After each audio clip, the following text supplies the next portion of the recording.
There seems to be an awful lot of sad stories in the news today, and there are thousands missing. Does anybody care? We built a channel where we talk about those faces. Talking News. Debbie. Cassie Barons has still not been found, and it's been 2 years since her case first hit the spotlight. Breaking. Child Dabal and Vallow both behind bars. Sarah Galloway was found. She wasn't found alive. What happened to Sarah Galloway? It's too heartbreaking to share. Children are still missing. Children like Dorsey. You're in shame. You just got away with it. Welcome to Talking News. Hello everyone. My name is Debbie. We use big stories to push little faces. Chasing a murder. Welcome to Chasing a Murder, Talking News. Before we get started, be so kind. Hit the subscribe button, hit the like button, and hit the notification bell.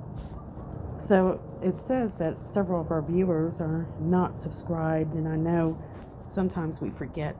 If you would, make sure that you're subscribed. That is, if you enjoy watching these videos. So right now, we are on part 34 of Life Beyond the Grave. It's attached to the Vallow case. And if you have not watched the first part of this series, I suggest you go back and do so. Part 33, we're learning that Chad Dabal is hearing voices suggesting that he moved to Idaho. Julie Rowe believes that she's a messenger from God, from heaven, and she has an important message to bring to the LDS and the globe, really. It stems from her near-death experience. Meanwhile, LDS preppers are starting to communicate online. The online technology is making it easier for them to connect. And so right now, a lot of the preppers are believing that there is an apocalypse approaching, the end times, and some of them are making moves to new areas because they believe this is something they need to do. They believe the time of building Zion is approaching. And in 2015, several people attached to the prepper groups are making that move. And several of them actually share their stories through articles online like East Idaho News, Justin Lum. And so I'm going to share a few bits and pieces of that with you. One woman, who will be known as Jessica, says that when she first moved and got involved with these people, it didn't seem that bad. But she realizes that these people are a little bit extreme. She attends church and then runs into someone and ends up working for him. In a later interview, she says that she ended up getting away from this group, and this is her comment of what she thought this group of people are labeled as. Quote, "I think a cult is such a weird word because it doesn't accurately describe what's happening." Jessica says an extremist group is a better term, end quote. And during my research of these groups, and I've only been able to do bits and pieces of these research, there is always new groups each and every week, by the way, jumping and developing off the LDS branch. This is very common, and so many times we don't hear about all these belief systems or the extreme beliefs that they're teaching on the side away from the main LDS. According to East Idaho News, Jessica's experience with these groups started when she and her husband moved to eastern Idaho in 2015, as I mentioned earlier. A man in their new congregation, called a ward, approached her and said he was spiritually prompted to offer her a job. She accepted the job and worked at this business, which is basically out of this man's home. Jessica said she found her new boss had beliefs that were different than what was typically taught in the church. For example, Latter-day Saints believe God gives people spiritual gifts to help them serve others. The man who hired her took this belief to an extreme. In this article, Jessica says that this guy claimed to have the power to see spirits and cast out evil spirits from people. He would counsel with people in his home who were supposedly struggling with evil spirits inside of them, and he would claim to cast the spirits out. She said he wasn't fulfilling a church role or acting in any official capacity. Quote, his friends knew about his spiritual gifts and they would tell their friends. So it was all word of mouth. People came to him to be healed, end quote. In fact, Jessica was dealing with health issues of her own. And she said it appeared that he was able to hear her blood sugar issues and thyroid issues. As a result, she stopped taking all her medications and supplements and ate gluten products again. And as you might have already guessed, this didn't last for long.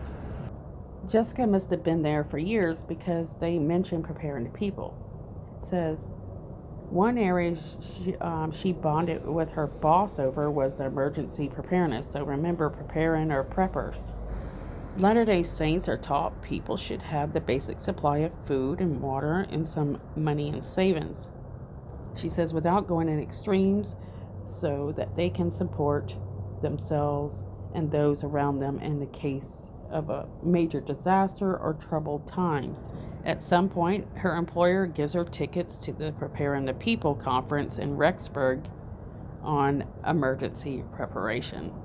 Jessica says she was absolutely thrilled about this.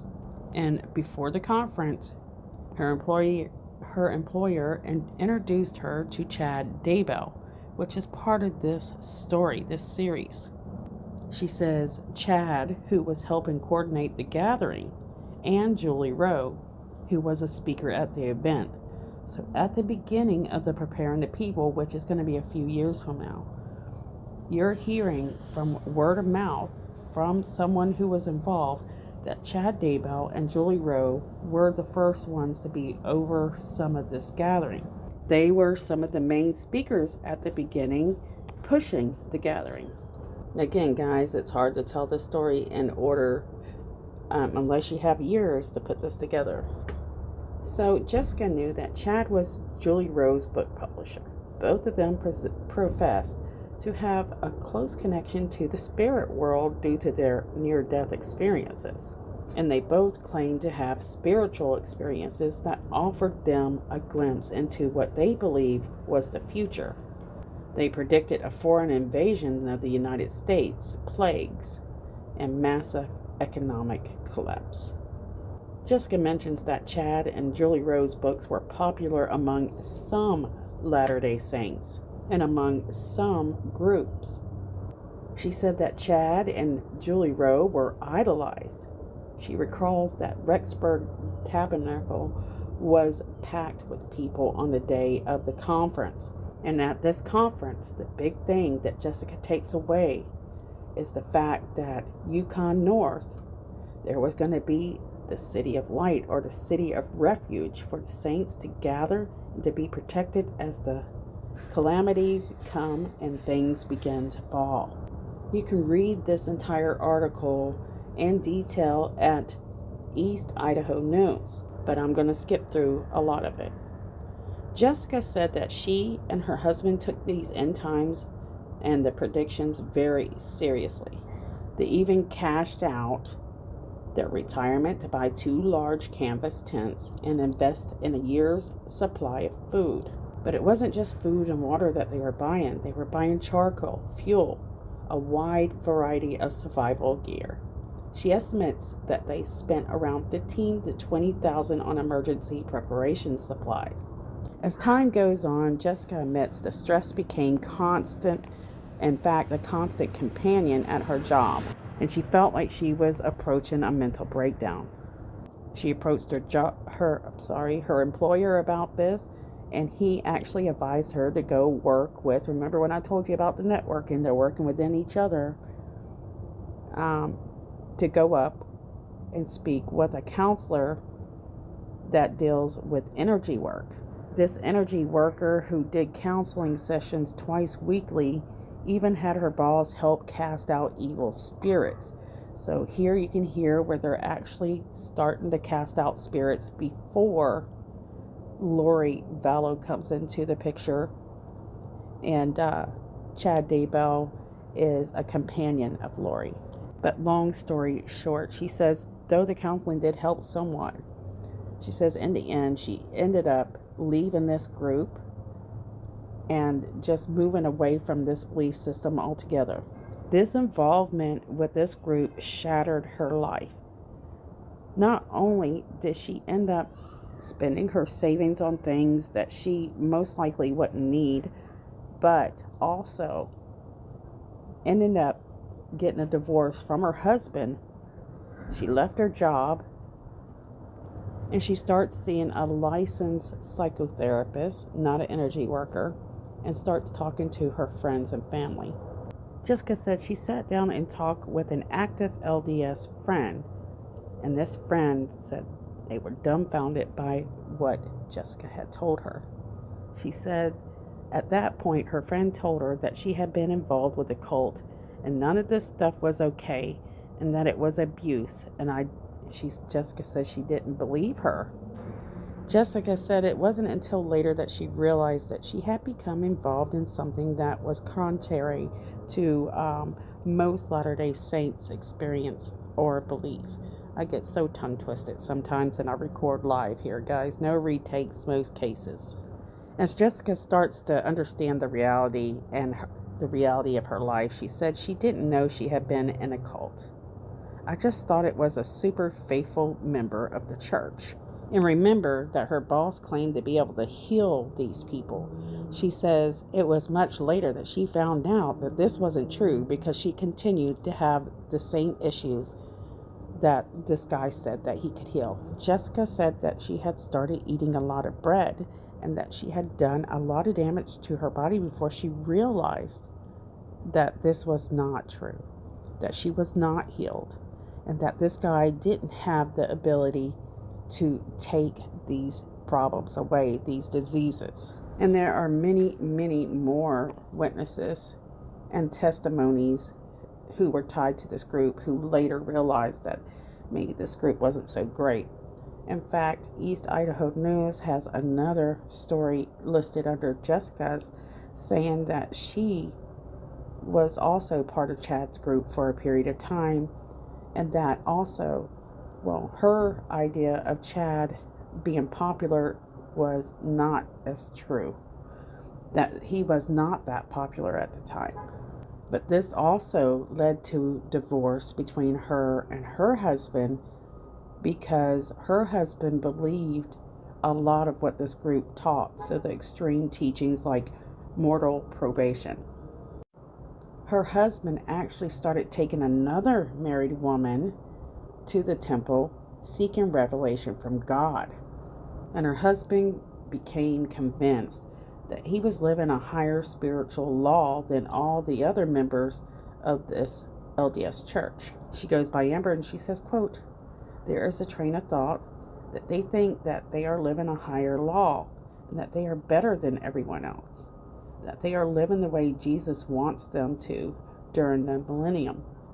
And if you disagree with their beliefs, they just tell you you don't understand the law and you're not ready," end quote. So there are people that have researched this, and they say that these people who belong to these extreme groups or cults, however you want to label them, they're not part of the main LDS.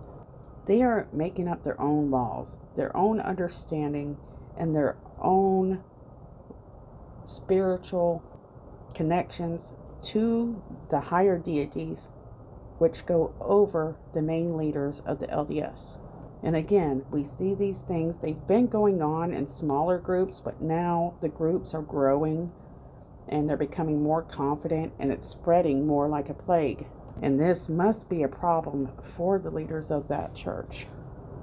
So you can imagine how are leaders going to deal with this? I mean, because this is a great number of people, and these are the people that push their agendas, not meaning that in a negative way, but They're their support group, I guess is a better way to put it. And to an extent, some of the most loyal people to the church. And there are people who are running a group in the future. I want to keep mentioning this. Another voice of warning, which is known as Abell. These people who make these claims are going to bring a lot of members to websites like that and make them quite a bit of money. So now we have this organized side bracket group, cult, extremists, whatever you want to call them, developing a very successful following, which is making money. And I do not believe at this time that the leaders were prepared to deal with this many people in that many groups. People who were claiming to have or to be special messengers of God. They're pushing energy work big time. They're pushing mortal probation big time, claiming that they're speaking to spirits, that they can heal people, and they have special powers. A lot of them are visionaries. Many of them are seers. But while you have the ones that are hitting the radar, like Chad Dabal, we've got some that are below the radar and continue to be below the radar that continue to work behind closed doors. Because the media narrative is that this is just a Chad and Lori thing, but no, it isn't. So I did want to make you aware that in this time, in this part of the series, up in a few years to around 2018, you see these groups developing and growing. And the blood moon is just going to be the cherry on top. As far as we know at this point, we know that Lori Vallow is interested in finding, answers. That's not available so easily. She's starting to fear of end days. And soon she's going to start making her connections that will work her way up to this disastrous recipe where she meets Chad Dabal, Julie Rowe, and all this group. Let's not forget that Julie Rowe will do a radio show where she talks about her experiences and she speaks on the blood moon. She really and truly also believes that there's going to be a foreign invasion of the United States. But are they truly the people that start this, new thought and the manipulation of what you want to call doctrines? Well, not really. There were people before them. Before Chad Dabal, Denver Snuffers, Mike Stroud, just a few names of others who have attempted to manipulate the doctrines and build offshoots to the main LDS. The church having to excommunicate them for their teachings. But President Deity Russell Nelson has stood at the podium and encouraged them to seek revelation. Whereas revelation is usually something that one experiences in a personal level, he kind of encouraged it to be more open. And would this be some of the problems these groups are creating actually stem from their encouragement to share those revelations? And would the church realize, that what kind of problem this would cause? Well, that's something I can't really comment on, but it is something I have thought about. Should revelation continue to be more of a personal experience? That's what I heard several of the leaders actually asking that question. So, good question, right? Because many of their members who are doing these offshoots are using personal revelation with the public as a warning. And so this is where a lot of the fear factor and a lot of the strange things start really happening when people really truly believe that they have these gifts and they can also deliver messages. Julie Rowe is one of the most popular ones, and she's a woman, which is something that the LDS is not used to seeing a woman be so popular within their community. And so I'm about to end it here, and I want you guys to remember that Chad Daybell and Julie Rowe, they are a team, and we're going to start leading into some very interesting things. We're going to go into a little bit more detail of the belief system that they're pushing, and then we're going to notice that Lori Vallow is actually seeking out these books that are becoming quite popular, that are being published through the Mormon faith, kind of. It's not actually through the church, but they attach themselves to the religion. So people like Chad Daybell, who have the Springville Book Company, are basically using the Mormon or the LDS to push to the LDS. Later, he'll try to actually expand out past from the LDS, but that's way later. Meanwhile, normal Mormons are not aware that these offshoots are going to create some big issues that are going to have people looking at the entire religion and possibly believing that they're at fault. So that's something we'll go over to as we go through the series. So don't take to anything I say early on in the series, because that can change. So before we go, I would love for you guys to pay attention to faces that are out there that continue to go missing, many of them for years. People like Jasmine Robinson, Dulce from New Jersey, Summer Wells. We have a new 4-year-old that went missing. His name is Cody. As usual, in a case where a child goes missing, parents are going to be persons that they're going to look at, but it seems like they might be suspects.